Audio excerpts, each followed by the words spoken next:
ఇండియాలో ఒక టనల్ ఉంది. అది ఇండియాలోనే one of the most haunted ప్లేసెస్లో ఒకటి కూడా. ఈ టనల్ ప్రాజెక్ట్ని కంప్లీట్ చేయడానికి వచ్చిన ఇంజనీర్ అక్కడే సూసైడ్ చేసుకున్నాడు. కానీ ఎందుకు? 1898 బ్రిటిష్ రైల్వే ఇంజనీర్ కొలోనెల్ బెరోగ్కి ఒక టనల్ కన్స్ట్రక్షన్ రెస్పాన్సిబిలిటీ అయితే ఇచ్చింది. ఆ టనల్ వచ్చేసి హిమాచల్ ప్రదేశ్లోని షిమ్లా కాల్కా రైల్వే లైన్. సో ప్లాన్ సింపుల్గా ఉండింది. 2 సైడ్స్ నుంచి టనల్ని తవ్వాలి అండ్ మిడిల్లో కలపాలి. కానీ క్యాలిక్యులేషన్ మిస్టేక్ వల్ల టనల్ యొక్క 2 సైడ్స్ మ్యాచ్ అవ్వలేదు. ఈ మిస్టేక్ వల్ల ప్రాజెక్ట్ ఫెయిల్ అయింది.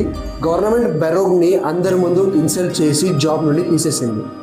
కానీ ఆ అవమానాన్ని భరించలేకపోయిన బెరోగ్ అదే టనల్ దగ్గర సూసైడ్ చేసుకున్నాడు. తర్వాత ఈ టనల్ వదిలేసి పక్కనే ఇంకో కొత్త టనల్ తవ్వడం స్టార్ట్ చేసింది అక్కడి గవర్నమెంట్. కానీ లోకల్స్ చెప్పేది ఏంటి అంటే బెరోగ్ ఆత్మ ఇప్పటికీ అక్కడే తిరుగుతుంది అని. ఆ ఇంజనీర్ పేరు కొలోనెల్ బెరోగ్ అవ్వడంతో ఆ టనల్ పేరు కూడా బెరోగ్ టనల్ నంబర్ 33 అని పిలుస్తారు. ఈ స్టోరీలో గోస్ట్ కన్నా భయంకరంగా ఉండేది ఒక మనిషి ఫెయిల్యూర్ని ఎలా హ్యాండిల్ చేయలేకపోయాడో అనే నిజం. కొన్నిసార్లు ఫెయిల్యూర్ మనల్ని చంపదు, కానీ మన మైండ్ సెట్ చంపేస్తుంది.